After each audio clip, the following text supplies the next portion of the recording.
പിണറായി ജയിലിൽ കയറാൻ ആഗ്രഹിക്കാത്ത ഒരു വ്യക്തി പോലും ഉണ്ടെന്ന് എനിക്ക് തോന്നുന്നില്ല. കാരണം ആ മാതിരിയല്ലേ ഇവിടെ കാണിച്ചു കൂട്ടുന്നത്. നരേന്ദ്രമോദി കാണിക്കുന്നത് ഒരു നാടകം തന്നെയാണ്, ജനങ്ങളെ കബളിപ്പിക്കാനുള്ള ഒരു നാടകമാണ് നരേന്ദ്രമോദി കാണിക്കുന്നത്. ആർക്ക് എന്ത് തോന്നിയിട്ടും കാര്യമൊന്നുമില്ല. വീണ വിജയനെ ചോദ്യം പോലും ചെയ്യില്ല എന്നുമാണ് നമുക്കറിയാൻ കഴിയുള്ളൂ. അപ്പൊ അത്തരം കാര്യങ്ങൾ ഇടപെടുന്നതാണ് നമ്മൾ ഇന്ന് മണ്ടന്മാരാവും. ഞങ്ങൾ അധികാരത്തിൽ വന്നു കഴിഞ്ഞാൽ പിണറായി വിജയനെ ക്ലിപ്പിട്ടുകൊണ്ട് പോകും, അവിടെ കൊണ്ടുപോകും, ഇവിടെ കൊണ്ടുപോകും, മകളെ ചോദ്യം ചെയ്യും.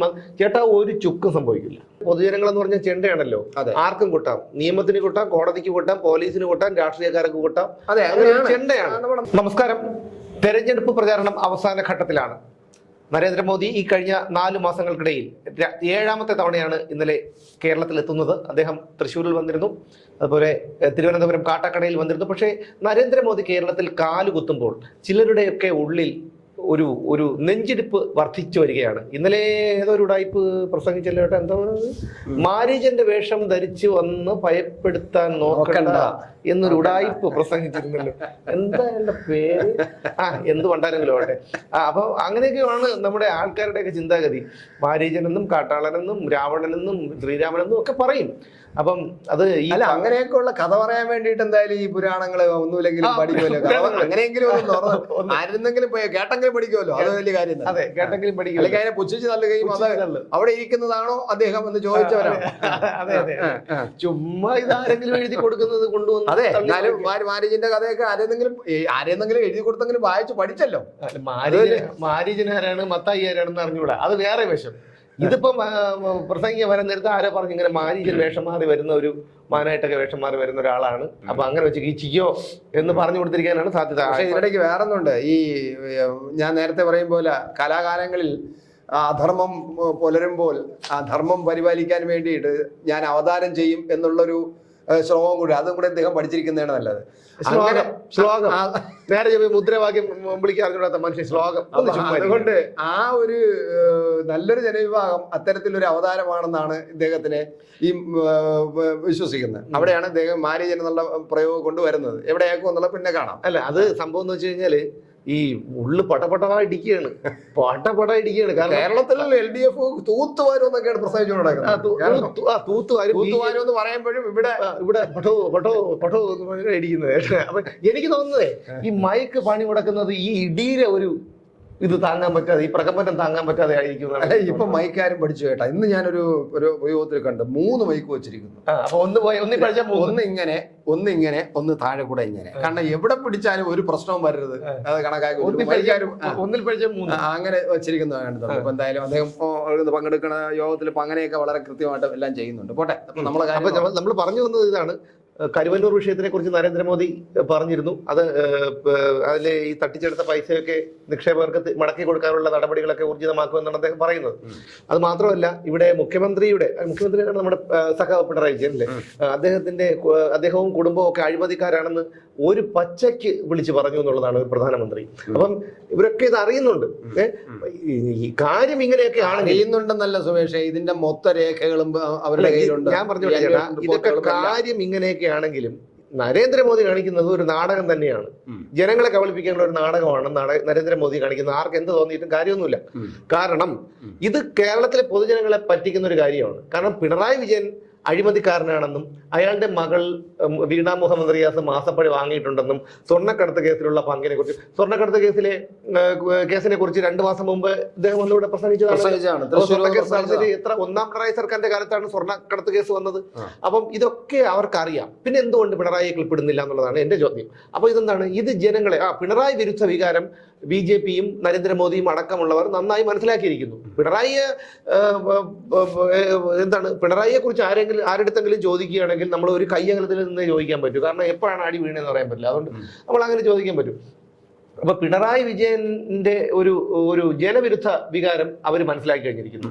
അപ്പൊ ആ ജനവിരുദ്ധ വികാരം ഇവിടെ ഒരു ചെറിയൊരു കച്ചവടം നടത്തിയതാണ് മോദി. കാരണം ഞങ്ങൾ അധികാരത്തിൽ വന്നു കഴിഞ്ഞാൽ പിണറായി വിജയനെ ക്ലിപ്പിട്ടുകൊണ്ട് പോകും, അവിടെ കൊണ്ടുപോകും, ഇവിടെ കൊണ്ടുപോകും, മകളെ ചോദ്യം ചെയ്യും. ചേട്ടാ, ഒരു ചുക്കും സംഭവിക്കില്ല, ഒരു ചുക്കും സംഭവിക്കാൻ പോകുന്നില്ല. ഇപ്പൊ ഞാൻ ചോദിച്ചോട്ടെ, മുഖ്യമന്ത്രിയുടെ മകള് ആണെന്ന് കരുതി അവരെന്താ ചോദ്യം ചെയ്യലിന്? അവർക്ക് ഇപ്പൊ ഈ നിയമവും നീതിയും ജയിലും പോലീസ് സ്റ്റേഷനും ഒക്കെ നമുക്ക് വേണ്ടി, നമ്മളെ പോലുള്ള സാധാരണക്കാരുടെ ആർക്ക് വേണ്ടി മാത്രമുള്ളതാണോ? നമ്മൾ പണിയെടുത്ത് യുവമാരെ ചെലവിന് കൊടുത്ത് തീറ്റി പോരണം. എന്നിട്ട് ശിക്ഷയും ജയിലും പോലീസ് സ്റ്റേഷനും നമുക്കും. ഇവർക്ക് അതൊന്നും ബാധകമല്ല. എന്ത് ഏത് കോപ്പിലെ ന്യായമാണെന്ന് പറയാം. അല്ല, അതിന് ഒരു കാരണമുണ്ട്. ചില സെൻസേഷൻ വാർത്തകൾ, സെൻസേഷൻ ആയുള്ള കേസുകളിൽ ഇടപെടുമ്പോൾ വളരെ ശ്രദ്ധിച്ച് ഇടപെടണമെന്നുണ്ട്. അത് കോടതി പോലും അങ്ങനെയാണ് സംഭവിക്കുന്നത്. ഇപ്പം വളരെ പ്രമാദമാവുന്ന ചില കൊലക്കേസുകളും അതുപോലെ വലിയ കേസുകളൊക്കെ കോടതിയിൽ വന്നു കഴിഞ്ഞാൽ കോടതി വളരെ ശ്രദ്ധിച്ച്, സാധാരണ ഒരു കേസ് കൈകാര്യം ചെയ്യുമ്പോൾ അല്ല കൈകാര്യം ചെയ്യുന്നത്, വളരെ ശ്രദ്ധിച്ച് അതിനെ ഓരോ ദിവസവും കേസുകൾ മാറ്റിവെപ്പിച്ച് അതിൻ്റെ കൂടുതൽ രേഖകൾ വാങ്ങിച്ച് പഠിച്ച്, അങ്ങനെ കോടതി വളരെ പ്രമാദമാവുന്ന, അതായത് പ്രമാദമാവുന്ന, പുറത്ത് വളരെയധികം ചർച്ച ചെയ്യപ്പെടുന്ന, ഏറ്റവും അധികം ചർച്ച ചെയ്യപ്പെടുന്ന കേസുകളെ നമ്മൾ കണ്ടിട്ടുള്ളതാണ്. നമുക്ക് അനുഭവമാണ്. കോടതി വളരെ സൂക്ഷിച്ച് സമയമെടുത്ത കാര്യങ്ങൾ ചെയ്യും. എന്തുകൊണ്ടാണ് കോടതിക്ക് സാധാരണ അതേപോലത്തെ ഒരു കൊലപാതകം സാധാരണക്കാരൻ ചെയ്ത് കഴിഞ്ഞാൽ പെട്ടെന്ന് കേസ് നടന്നു പോവുകയാണ്. എനിക്ക് ഇത് രണ്ടും തമ്മിലുള്ള വ്യത്യാസം പറഞ്ഞാൽ, അവരും ഇപ്പം സുമേഷ് ചോദിച്ചാൽ അവരും വ്യക്തിയല്ലേ ഇവരും വ്യക്തിയല്ലേ എന്ന് പറയുമ്പോൾ, ഈ പൊതുരംഗത്ത് പൊതുമണ്ഡലത്തിൽ കൂടുതൽ ചർച്ച ചെയ്യപ്പെടുകയും കൂടുതൽ പ്രമാദവുമാകുന്നത് വളരെ ശ്രദ്ധിച്ച് കൈകാര്യം ചെയ്തില്ലെങ്കിൽ എവിടെയെങ്കിലും ഒരു ചെറിയ കണം മിസ്റ്റേക്ക് പറ്റിപ്പോയാൽ അത് വലിയൊരു മിസ്റ്റേക്ക്. അല്ല, അത് ശരിയാണ്. കാരണം എന്ന് വെച്ച് കഴിഞ്ഞാൽ പൊതുജനങ്ങൾ എന്ന് പറഞ്ഞാൽ ചെണ്ടയാണല്ലോ. ആർക്കും കൂട്ടാം, നിയമത്തിന് കൂട്ടാം, കോടതിക്ക് കൂട്ടാം, പോലീസിന് കൂട്ടാം, രാഷ്ട്രീയക്കാർക്ക് കൂട്ടാം. അതെ, ചെണ്ടയാണ് നമ്മുടെ രീതി. അത് അങ്ങനെയാണ്. കാരണം അതുകൊണ്ടാണ് എൻ്റെ കണക്കൂട്ടൽ, അതുകൊണ്ടാണ് പിണറായി വിജയന്റെ ഈ ഒരു കേസ്, കള്ളക്കടത്ത് ഉൾപ്പെടെയുള്ള കേസുകൾ, ഈ പറഞ്ഞ പിണറായി വിജയന്റെ മാസപ്പടി കേസ് ഉൾപ്പെടെ വളരെ സാവധാനത്തിൽ കാര്യങ്ങൾ നടത്തിക്കൊണ്ട് പോകുന്നത്. അതുകൊണ്ടാണ്. പിന്നെ നേരത്തെ പറഞ്ഞതുപോലെ, സുമേഷ് പറഞ്ഞതുപോലെ, അതിനെ ഞാൻ അംഗീകരിക്കുന്നു. കാരണം ഈ തെരഞ്ഞെടുപ്പ് എന്ന് പറയുന്ന തെരഞ്ഞെടുപ്പ് യുദ്ധം എന്ന് പറയുന്നത് ഒരു രാഷ്ട്രീയ യുദ്ധമാണ്, ഒരു പക്ക പൊളിറ്റിക്കൽ യുദ്ധമാണ്. അപ്പൊ അവിടെ വരുമ്പോൾ പിന്നെ വേറെ ന്യായങ്ങളും നോക്കാനല്ല. ഈ പറയുന്ന പ്രധാനമന്ത്രി പോലും പിണറായി വിജയന്റെ ഈ ദുർഭരണത്തിനെതിരായിട്ടുള്ള ആ പ്രതിച്ഛായ നഷ്ടപ്പെട്ടിരിക്കുന്നു എന്നുള്ളത് ബോധ്യമായിരിക്കുന്നു. സുമേഷ് പറഞ്ഞതാണ്. അതിനെ മുതലെടുക്കുക, അതാണ് രാഷ്ട്രീയം. അല്ല, പക്ഷെ അതാണ് രാഷ്ട്രീയം. അതാണ് പറഞ്ഞത്. നരേന്ദ്രമോദിജി എന്ന് പറഞ്ഞു കഴിഞ്ഞാൽ ഒരുപാട് നല്ല കാര്യങ്ങൾ ചെയ്യുന്ന ഒരാളാണ്. അപ്പൊ ഞാനിപ്പോ BJP അനുകൂലിക്കുന്നില്ല, RSS അങ്ങനെയുള്ള കാര്യങ്ങളൊന്നും ഒക്കെ മാറ്റി വയ്ക്കാം നമുക്ക്. പക്ഷേ നരേന്ദ്രമോദി എന്ന് പറയുന്ന ഒരു മനുഷ്യനെ, അദ്ദേഹം എന്തൊക്കെ ചെയ്തു, അദ്ദേഹം പ്രധാനമന്ത്രിയായതിനു ശേഷം ലോകരാഷ്ട്രങ്ങളിൽ ഇന്ത്യയുടെ സ്ഥാനം, ലോകരാഷ്ട്രങ്ങൾക്ക് ഇന്ത്യയോടുള്ള ഒരു മനോഭാവം, ഇതൊക്കെ അറിയാനുള്ള ഒരു കഴിവ് എനിക്കുണ്ട്, ഇവിടെയുള്ള എല്ലാവർക്കും ഉണ്ട്, മന്ദബുദ്ധികളല്ലാത്ത എല്ലാവർക്കും ഉണ്ട്. പക്ഷെ അവർ പല കാരണങ്ങൾ കൊണ്ടും, ജാതിമത രാഷ്ട്രീയ ചിന്തകൾ കൊണ്ട് അവരതിനെ, നരേന്ദ്രമോദി ഇങ്ങനെ പലതും പറഞ്ഞ് അവഹേളിക്കുന്നു, രഹസ്യമായിട്ട് ഇവർ നരേന്ദ്രമോദി അനുകൂലിക്കുകയും ചെയ്യുന്നു. അപ്പൊ ഞാൻ പറയും, മറ്റ് BJP നേതാക്കളുടെ കാര്യമൊന്നും എനിക്കറിയില്ല. പക്ഷേ രാജ്നാഥ് സിംഗ്, അതുപോലെ നരേന്ദ്രമോദി, ഇങ്ങനെയുള്ള കുറെ പേര്, അമിത്ഷാ അദ്ദേഹം ബിസിനസ് തന്നെ ആയിരിക്കും, അങ്ങനെ അദ്ദേഹം പല കാര്യങ്ങളൊക്കെ ചെയ്തത്. പക്ഷേ ഒരു ആഭ്യന്തരമന്ത്രി എന്നുള്ള നിലയിൽ അദ്ദേഹം ഒരു വലിയ വിജയം തന്നെയാണ്. അപ്പം അത്തരക്കാരെ നമ്മൾ അനുകൂലിക്കുന്നു. പിന്നെ ഈ പറയുന്ന കേന്ദ്ര BJP നേതാക്കളുടെയും കേന്ദ്ര ഭരണകൂടത്തിന്റെയും ഒക്കെ ഒരു പേരിൽ ഇവിടെ കാട്ടിക്കൂട്ടുന്ന സംസ്ഥാനത്തെ BJP നേതൃത്വത്തെ നമുക്ക് ഒരിക്കലും അംഗീകരിക്കാൻ കഴിയില്ല. അല്ല, അത് നമ്മളൊരു സാധനം. പക്ഷെ നമ്മൾ ഈ പൊളിറ്റിക്സ്, നമ്മൾ ഈ ഇലക്ഷൻ കാലത്ത് നമ്മൾ ചർച്ച ചെയ്യുമ്പോൾ നമ്മളിപ്പോൾ നിൽക്കുന്ന ഇലക്ഷൻ ടൈമിലാണ്. സാധാരണ പൊളിറ്റിക്സ് അല്ല, ഞാൻ പറഞ്ഞു വന്നതിന്റെ പൂർത്തിയാക്കിയില്ല. കാരണം നരേന്ദ്രമോദിയെ പോലെ ഒരാള് ഇങ്ങനെ പറയുമ്പോൾ അത് ജനങ്ങൾ മുഖവിലേക്കെടുക്കും. ഈ മുഖവിലേക്കെടുക്കുമ്പം അദ്ദേഹത്തിന് ഒരിക്കലും പ്രാവർത്തികമാക്കാൻ കഴിയില്ല എന്നാണ് എനിക്ക് തോന്നുന്നത്. ഞാൻ മനസ്സിലാക്കിയെടുത്തോളം എൻ്റെ സുഹൃത്തായ, ഞാനൊരു വളരെ അടുപ്പമുള്ള ഒരു കക്ഷി, വ്യക്തി ആരാണെന്ന് ഞാൻ പറയുന്നില്ല, അദ്ദേഹം ഈ കേസിൽ മീഡിയേറ്റർ ആയിട്ട് ഈ കാര്യത്തിൽ ഇടപെട്ടു എന്നും വീണ വിജയനെ ചോദ്യം പോലും ചെയ്യില്ല എന്നുമാണ് നമുക്കറിയാൻ കഴിഞ്ഞിട്ടുള്ളത്. അപ്പം അറിയാൻ കഴിഞ്ഞിട്ടുള്ളൂ. അപ്പൊ അത്തരം കാര്യങ്ങളിലേക്ക് വിടുമ്പോഴാണ് നമ്മൾ ഇന്ന് മണ്ടന്മാരാവും. ഇപ്പൊ അറസ്റ്റ് ചെയ്യും, അപ്പൊ അറസ്റ്റ് ചെയ്യും. കരിമണൽ കറുത്തെ ചോദ്യം ചെയ്യാൻ പഠിച്ചു, അയാൾ പോയിട്ടില്ല. അപ്പൊ വീണ വിജയന് മാത്രം എന്താണ് കൊമ്പുണ്ടോ? ഇപ്പൊ തന്നെ ഞാൻ തന്നെ ഇവിടെ വന്നിരിക്കുന്നത് നമ്മൾ അറിഞ്ഞോ അറിയാതെയോ ചെയ്ത ഒരു അഭിമുഖം, ഒരു നർത്തകിയുടെ അഭിമുഖം, ആ നൃത്താധ്യാപകയുടെ അഭിമുഖം. ആ അഭിമുഖത്തിൽ അവരെന്തോ പറഞ്ഞു, അതിന് നമ്മൾ അപ്ലോഡ് ചെയ്തു എന്നുള്ളതല്ലാതെ നമ്മൾ അതിലൊന്നും ചെയ്തില്ല. അതിന് നമ്മൾ ST അട്രോസിറ്റി പ്രകാരം ഞാൻ 2ാം പ്രതിയാണ്. അപ്പൊ ഇന്നും കോടതിയിൽ എത്രയും രൂപ വക്കീൽ ഫീസും കോടതി ചിലവുകളും ഇതെല്ലാം നമ്മൾ വഹിക്കണം. നമ്മൾ ചെന്ന് നിൽക്കുമ്പോഴത്തേക്കും ജാമ്യാപേക്ഷ ഇന്ന് കോടതി പരിഗണിച്ച് 22ാം തീയതിക്ക് മാറ്റി വെച്ചിരിക്കണം. അപ്പൊ ഒരാൾ എന്തെങ്കിലും പറഞ്ഞു കഴിഞ്ഞാൽ, അപ്പൊ നമ്മളിപ്പോ ജാതിയുടെ അടിസ്ഥാനത്തിൽ പറയും, നമ്മളിപ്പോ മറ്റൊരു ജാതിയായി, പട്ടികജാതിക്കാരനോ പട്ടികവർഗ്ഗക്കാരനോ അല്ലാത്തത് നമ്മുടെ കുഴപ്പമല്ല. അതായത് നമ്മളെപ്പോലുള്ളവർ ഇങ്ങനെ ഇട്ട് കഷ്ടപ്പെടുത്തുകയാണ് ഇവിടുത്തെ നിയമം തന്നെ. സത്യം പറഞ്ഞു കഴിഞ്ഞാൽ ഇവിടെ ഇന്ത്യയിൽ ഈ ഇത്തരം ഇത് അങ്ങനെ കുറെ നമ്മുടെ നിയമത്തിൽ അങ്ങനെ കുറെ നൂലാമാലകളുണ്ട്, കുറെ ഇതുണ്ട്, ലൂപ്പ് ഹോളുകളുണ്ട്, ഒക്കെ ശരിയാണ് ഉണ്ട്. അപ്പൊ ഞാൻ പറഞ്ഞു വന്നത് അത്തരം ഒരുത്തം പറയുകയാണെങ്കിൽ ഇതേപോലെ ഒരു പരാതി കൊടുത്തു, എന്നെ ജാതി പറഞ്ഞ് നിക്ഷേപിച്ചു, അല്ലെങ്കിൽ എന്നെ ആയിരിക്കാം ഉദ്ദേശിച്ചത് എന്നൊക്കെ ഒരു പരാതി കൊടുക്കുമ്പോൾ ആ പരാതിയുടെ പേരിൽ നമ്മളെപ്പോലുള്ളവര് ആ ഒരു സമുദായത്തിൽ പെടാത്തത് കൊണ്ട്, അല്ലെങ്കിൽ ഈ പട്ടികജാതി പട്ടികവർഗ വിഭാഗത്തിൽ പെടാത്തത് കൊണ്ട് നമ്മൾ അതിൽ ഇരയാകേണ്ടി വരികയും നമ്മൾ ആ സ്ഥാനത്താണ് മുഖ്യമന്ത്രിയുടെ പോലെ ഒരാളുടെ മകൾ ഇത്രയും കന്നം തിരുവാൻ കാണിച്ചിട്ടും അവരെ ഒന്നും ഒരു ചോദ്യം പോലും ചെയ്യാത്തത്. അതാണ് നിരാശ ഉണ്ടാക്കുന്നത്. അല്ല, അതിന് വീണ വിജയനെ ചോദ്യം ചെയ്യില്ല. വീണ വിജയൻ ആരാ? അല്ലല്ല, ഞാൻ അതെ, അത് നമ്മള് വീണ വിജയൻ ആര് എന്നുള്ളത്, വീണ വിജയൻ സാധാരണ ഒരു പൗരൻ മാത്രമാണ്, പിന്നെ മുഖ്യമന്ത്രിയുടെ മകളും കൂടിയാണ്. അത് നമ്മൾ കാണാതിരുന്നുകൂടാ. കേരളം ഭരിക്കുന്ന മുഖ്യമന്ത്രിയുടെ മകളെ സംബന്ധിച്ചിടത്തോളം മകൾക്കെതിരായി നടക്കുന്ന ഒരു ആരോപണം നടക്കുമ്പോൾ, ഞാൻ നേരത്തെ പറഞ്ഞ ഒരു പ്രമാദമായ വിഷയമായതുകൊണ്ട് വളരെ ശ്രദ്ധിച്ച് മാത്രമേ അന്വേഷണ കമ്മീഷനിൽ മുന്നോട്ട് പോവുകയുള്ളൂ. അവർ വ്യക്തമായ, അവർക്ക് കൃത്യമായ രേഖകളും മറ്റും കിട്ടിയാൽ മാത്രമേ അവരെ ചോദ്യം ചെയ്യാൻ പറ്റുള്ളൂ. അങ്ങനെ ചോദ്യം ചെയ്ത് കഴിയുമ്പോൾ അത് അന്തിമമായ ചോദ്യം ചെയ്യലായിരിക്കണം. കാരണം അവർക്ക് ബാക്കി ചുറ്റിനുമുള്ള ഇവർക്കെതിരായിട്ടുള്ള രേഖകളും തെളിവുകളും എല്ലാം സംഘടിപ്പിച്ച് വച്ചതിന് ശേഷം മാത്രമേ അത്തരത്തിലൊരു വ്യക്തിയെ, കാരണം അതൊരു സാധാരണ വ്യക്തിയാണെങ്കിൽ പോലും മുഖ്യമന്ത്രിയുടെ മകൾ എന്നുള്ളൊരു ഒരു ഒരു ഒരു പ്രിവിലേജ് അവർക്കുണ്ട്. അത് നമ്മൾ കാണാതിരുന്നുകൂടാ. അത് എല്ലായിടത്തും ഉണ്ട്, എല്ലായിടത്തും ഉണ്ട്. അവർക്ക് വിമാനത്താവളത്തിൽ വരുമ്പോൾ അവർക്ക് സാധാരണ ഒരു വ്യക്തിയാണ്, എന്നാൽ പോലും അവർക്ക് ഗ്രീൻ ചാനലിൽ കൂടെ വരാനുള്ള സംവിധാനമുണ്ട്. കാരണം മുഖ്യമന്ത്രിയുടെ മകളെന്നുള്ള ഒരു പ്രിവിലേജ് ഉണ്ട്. അത് അവർ അങ്ങനെയാണ്, നമ്മുടെ നാട്ടിൻ്റെ ഒരു ജനാധിപത്യ സമ്പ്രദായം അനുസരിച്ച് അങ്ങനെയാണത്. അപ്പോൾ അതുകൊണ്ട് അത് നമുക്ക് തള്ളിക്കളയാൻ കഴിയില്ല. പക്ഷേ എങ്കിൽ പോലും അങ്ങനെ ഒരാളിനെ ചോദ്യം ചെയ്യുമ്പോൾ സ്വാഭാവികമായിട്ടും കൃത്യമായിട്ട് കാര്യങ്ങൾ അളന്നു കുറിച്ച് കണ്ടെത്തിയതിനു ശേഷം മാത്രമേ പറ്റുള്ളൂ. അത് എന്നയുടെ ഒരു തീരുമാനമാണ്. അതാണ് മുഖ്യമന്ത്രി അല്ല, നമ്മുടെ പ്രധാനമന്ത്രി ഇപ്പോൾ തിരഞ്ഞെടുപ്പ് വേളയിൽ പറഞ്ഞത്. അതുകൊണ്ടാണ് അതൊരു രാഷ്ട്രീയ സ്റ്റണ്ടാണെന്ന് നമുക്ക് വേണമെങ്കിൽ പറയാം, അംഗീകരിക്കാം. അല്ല, അങ്ങനെയാണെങ്കിൽ ഞാൻ പറയുന്നത് 2018 തോന്നുന്നു അല്ലേ സ്വർണ്ണക്കടത്ത് കേസ് ഉണ്ടായത്. കൊല്ലം എത്രയായി? 5 കഴിഞ്ഞു. ഈ 5 കൊല്ലം കഴിഞ്ഞിട്ട് ഇതുവരെ സ്വർണ്ണക്കടത്ത് കേസിൽ ഇതുവരെ അവർക്ക് തെളിവ് കിട്ടിയില്ലേ? അല്ലെങ്കിൽ പിണറായി വിജയനെ അറസ്റ്റ് ചെയ്യാൻ മതിയായ തെളിവ് കിട്ടിയില്ലേ? അല്ലെങ്കിൽ അയാൾക്കെതിരെ നടപടി എടുക്കാനുള്ള തെളിവ് കിട്ടിയില്ലേ? 5 കൊല്ലങ്ങൾക്ക് ഇടയിൽ കിട്ടിയില്ല എന്ന് പറഞ്ഞു കഴിഞ്ഞാൽ ഒരിക്കലും വിശ്വസിക്കാൻ പറ്റിയ ഒരു കാര്യമൊന്നുമല്ല. അല്ലല്ല, അത് തെളിവ് കിട്ടിക്കാണും. ആ തെളിവുകളെല്ലാം ഒരുപക്ഷെ ഈ അന്വേഷണ സംഘമായ അവർക്ക് മതിയായ തെളിവുകളായിരിക്കണമെന്നില്ല. ചിലപ്പോൾ അവർക്ക് മതിയായ തെളിവുണ്ടെങ്കിൽ അവർക്ക് വേണമെങ്കിൽ ഒന്ന് കുറച്ചു നേരത്തേക്ക് ഒന്ന് ഫ്രീസ് ചെയ്ത് വയ്ക്കാം. ആ ഫ്രീസ് ചെയ്ത് വയ്ക്കുന്നതിനൊന്നും ഞാനത് എന്താണ് ഇതിന്റെ അനന്തര നടപടികളെന്ന് മനസ്സിലാക്കാനും അതിന്റെ കൂടെ തെളിവ് നശിപ്പിക്കൽ ഉണ്ടോ എന്ന് മനസ്സിലാക്കാനും കാണും. അല്ലെങ്കിൽ തന്നെ നേരത്തെ നമ്മൾ സംശയിക്കുന്ന പോലെ, സുമേഷൊക്കെ സംശയിക്കുന്ന പോലെ ഒരു രാഷ്ട്രീയ ഇൻഫ്ലുവൻസ് അതിനകത്ത് ഉണ്ടാകാം. സ്വാഭാവികമാണ്, അങ്ങനെ തന്നെയാണ്. സ്വാഭാവികമാണ്, രാഷ്ട്രീയ ഇൻഫ്ലുവൻസ് ഉണ്ടാകാം. പക്ഷേ ഇൻഫ്ലുവൻസ് ഉണ്ടായാലും ആ ഇൻഫ്ലുവൻസിന് പിടിച്ചു നിർത്താൻ പറ്റുന്ന ഒരു അവസ്ഥയുണ്ട്, ഒരു ബലമുണ്ട്. ഇപ്പൊ നമ്മളിപ്പോ ഒരു സ്പ്രിങ് ഘടിപ്പിച്ച ഒരു കസേരയാണ് നമ്മൾ ഇരിക്കുന്നെങ്കിൽ നമ്മൾ ഒന്ന് ബലം പിടിച്ചിരുന്നാൽ മാത്രമേ അതിനകത്ത് ഇരിക്കാൻ പറ്റൂ. നമ്മുടെ ആ ബലം പിടിക്കൽ എപ്പോഴാണോ നമുക്കൊന്ന് ചെറുതായിട്ടെങ്കിലും ആയെന്ന് അപ്പൊ നമ്മൾ അറിയാതെ പൊങ്ങിപ്പോകും. അതാണ് സ്പ്രിങ് ഇരുന്ന കസേര. അത് തന്നെയാണിത്. ഈ രാഷ്ട്രീയ ഇൻഫ്ലുവൻസ് കൊണ്ട് എത്ര മാത്രം ഇതിനെ അടിച്ചമർത്തി താഴ്ത്തി വയ്ക്കാൻ ശ്രമിച്ചാലും ആ താഴ്ത്തി വയ്ക്കുന്നതിനൊരു ഒരു കാലപരിധിയുണ്ട്, ഒരു സമയമുണ്ട്. അതിനുശേഷം ഒന്നുകിൽ സ്പ്രിങ് ഒടിഞ്ഞ് തകർന്നു പോകണം. അതല്ല, സ്പ്രിങ് ഒടിയാതെ നിൽക്കുകയാണെങ്കിൽ സ്വാഭാവികമായിട്ടും നമുക്ക് ആ അമർത്തി വയ്ക്കുന്ന നമ്മുടെ ശക്തിക്ക് ഒരു അല്പം അയവ് വരുമ്പോൾ, അത് അയവ് എന്ന് പറയുന്നത് എങ്ങനെയായിരിക്കും? ഈ അധികാരത്തിന്റെ പവറിന്റെ ശക്തി കുറയുന്നതായിരിക്കും. ആ അധികാര പവർ എന്ന് പറയുന്നത് തന്നെ ശക്തമായ ഒരു പവറാണത്. ആ പവർ എപ്പോഴും ഒരുപോലെ അധികാരത്തിന്റെ പവർ കയ്യിലിരിക്കണമെന്നില്ല. അങ്ങനെ വരുമ്പോൾ ചിലപ്പോൾ ഒന്ന് അയയും. ആ അയയുമ്പോൾ അത് പിന്നെ നമ്മൾ ഈ പറയുന്ന സംഭവം ഉണ്ടായിക്കൂടുന്നില്ല. കാരണം നമുക്ക് ഒരിക്കലും നമ്മുടെ ജനാധിപത്യ നിയമ സംഹിതകളൊക്കെ നമ്മൾ വിശ്വസിക്കുന്നത് കൊണ്ട് അതിനെ നമുക്ക് ഇങ്ങനെ അതിലെല്ലാം രാഷ്ട്രീയം കണ്ടുകൊണ്ട് ആ രാഷ്ട്രീയം വെച്ച് ഇവരെല്ലാം സ്വാധീനിക്കും, നടപ്പിലാക്കും എന്ന് നമുക്ക് ചിന്തിക്കാൻ കഴിയില്ല. അതൊരു ഒരു പെസിമിസമാണ് നമുക്ക്.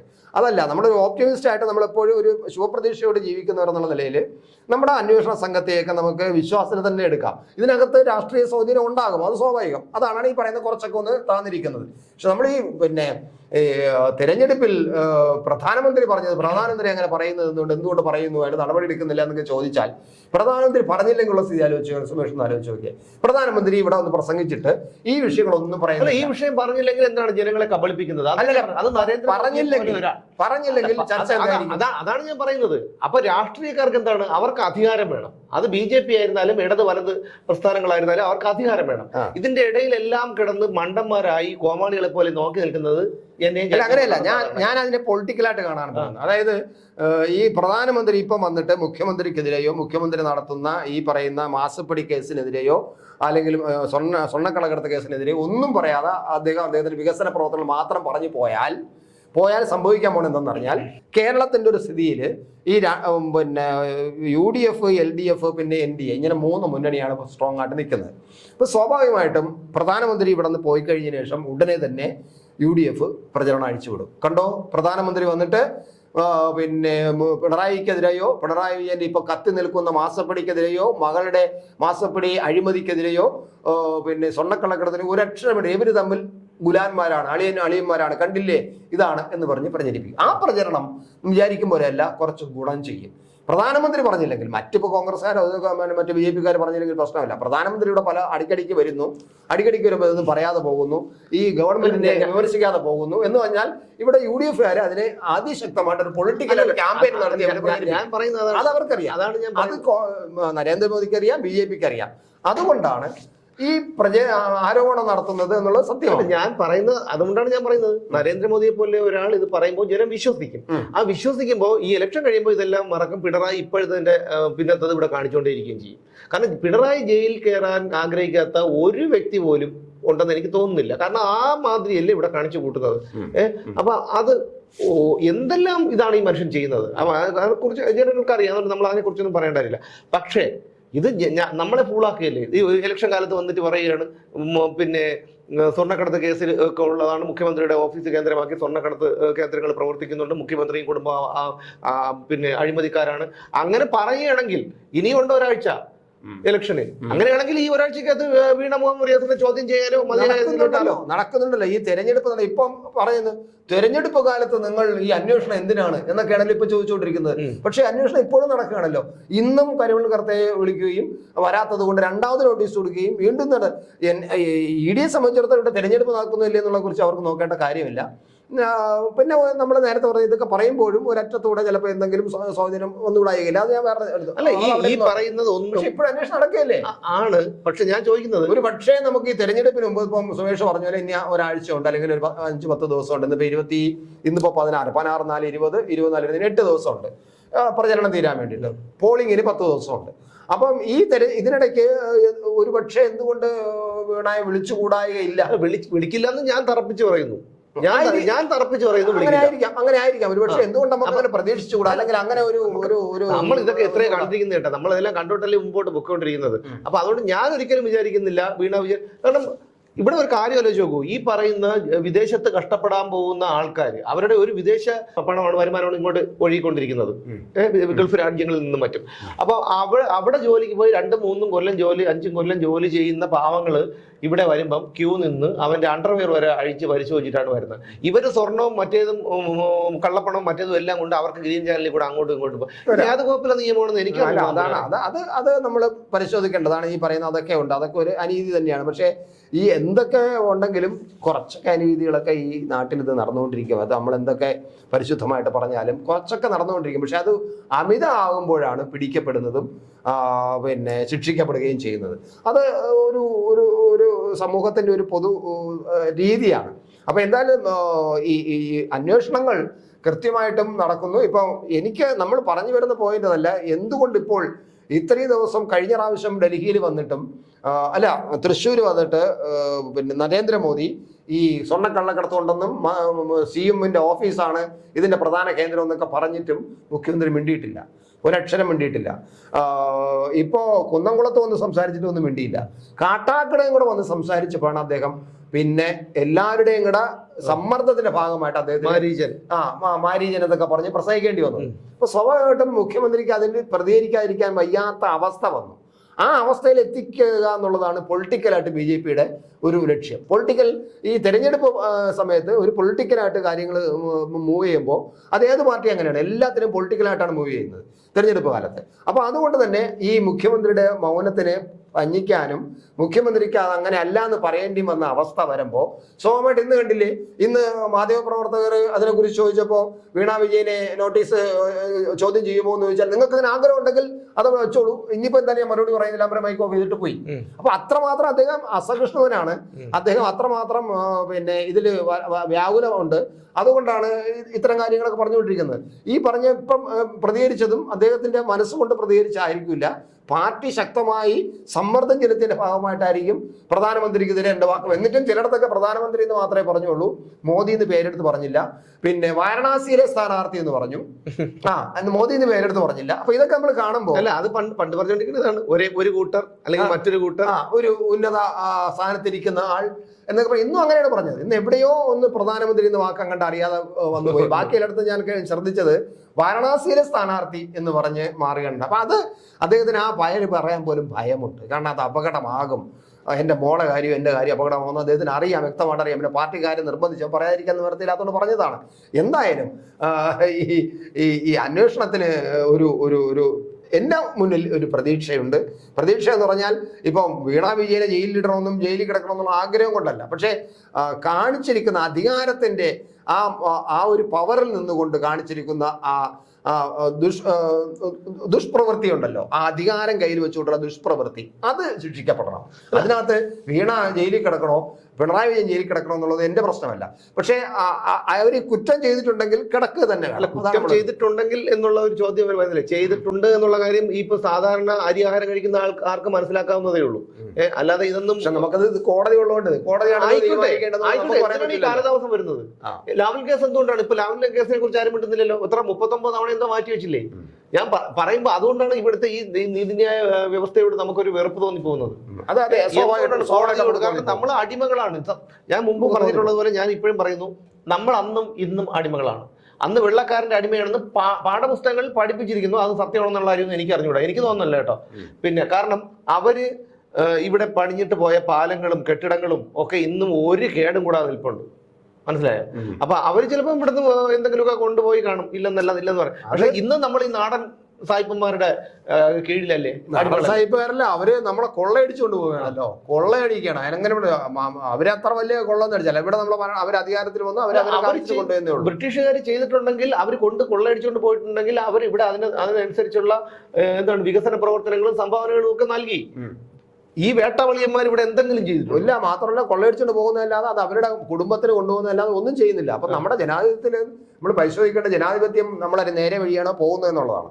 പിന്നെ ജനാധിപത്യം തകർക്കുന്നു എന്ന് പറഞ്ഞ് പറയുന്നവർ തന്നെയാണ് ഈ പറയുന്ന എല്ലാ വൃത്തികളും കാണിച്ചുകൊണ്ടിരിക്കുന്നത് എന്നാണ് നമ്മൾ കാണുന്നത്. അതാണ് ഒരു പ്രധാന വിഷയം എന്ന് പറയുന്നത്. അപ്പൊ എന്ത് വന്നു കഴിഞ്ഞാലും ഈ ഇലക്ഷൻ വരികയാണ്. നരേന്ദ്രമോദി വന്ന് 2-3 തവണ 2 മാസത്തിനുള്ളിൽ 7 തവണയോളം വന്നു.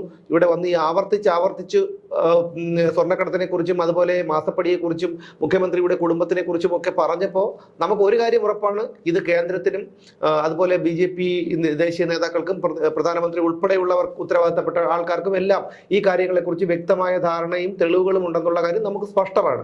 പക്ഷേ ഇനിയും ഈ കേസിൽ കേന്ദ്രം ഇനി മൂന്നാമതൊരിക്കൽ അധികാരത്തിൽ വന്നാൽ കൂടി, വരികയോ വരാതിരിക്കുകയോ രണ്ടാമത്തെ കാര്യം, വന്നാൽ കൂടി ഇതുപോലെ ഒരു നിലപാടാണ് ഇവർ രാഷ്ട്രീയ കളിക്ക് വേണ്ടി സ്വീകരിക്കുന്നതെങ്കിൽ BJPയെയും നമ്മൾ അകറ്റി നിർത്തുക തന്നെ വേണം. ഏറ്റവും വലിയ ചതിയന്മാരായിട്ട് നമ്മൾ BJP ജനങ്ങളോ അങ്ങനെ കാണും. BJP ജനങ്ങളെ ഒരു രാഷ്ട്രീയമായ കാരണം അവർക്ക് അധികാരം പിടിക്കുന്നതോ അതൊക്കെ അവരുടെ കാര്യം നമുക്കറിയേണ്ട കാര്യമില്ല. ഇവിടെ നമുക്കറിയേണ്ടത് എന്റെയും നിങ്ങളുടെയും ഇവിടുത്തെ സാധാരണക്കാരുടെയും ജീവിത സാഹചര്യങ്ങളാണ്. ഇതൊന്നും കണ്ടുകൊണ്ടിരിക്കാൻ പറ്റില്ല. ഇവിടെ AI ക്യാമറ ഉണ്ടാക്കി വെച്ചിട്ടുണ്ട്. ഈ AI ക്യാമറ ഒന്നും ഇപ്പൊ പ്രവർത്തിക്കുന്നതേ ഇല്ല. ഇതൊക്കെ എന്ത് ഇതാണ്? അതുപോലെ നമ്മൾ കാട് കയറിപ്പോകും. അതുകൊണ്ട് അതിനെക്കുറിച്ചൊന്നും പറയുന്നില്ല. അതുകൊണ്ട് ഇലക്ഷൻ വരികയാണ്. ആ ഇലക്ഷൻ വരുന്നു, നിങ്ങൾ തന്നെ ചിന്തിക്കുക, തീരുമാനിക്കുക. പിന്നെ നരേന്ദ്രമോദി എന്നുള്ള ഒരു വ്യക്തി പറഞ്ഞ സ്ഥിതിക്ക് എന്തെങ്കിലുമൊക്കെ നടക്കും എന്ന് നമ്മൾ ഒരിക്കലും അകത്താകില്ല എന്ന് കരുതിയ പലരും ഇന്ന് അകത്ത് കയറുന്ന 1, 2, 3, 4, 5, 6, 7, 8 ഇങ്ങനെ അഴി എണ്ണിക്കൊണ്ടിരിക്കുകയാണ്. അതുപോലെ ഇദ്ദേഹത്തിനും അതിനുള്ള ഭാഗ്യം ഉണ്ടാകട്ടെ എന്ന് ആശംസിച്ചുകൊണ്ട് നിർത്തുന്നു. നാളെ വീണ്ടും കാണാം മറ്റൊരു വിഷയവുമായി.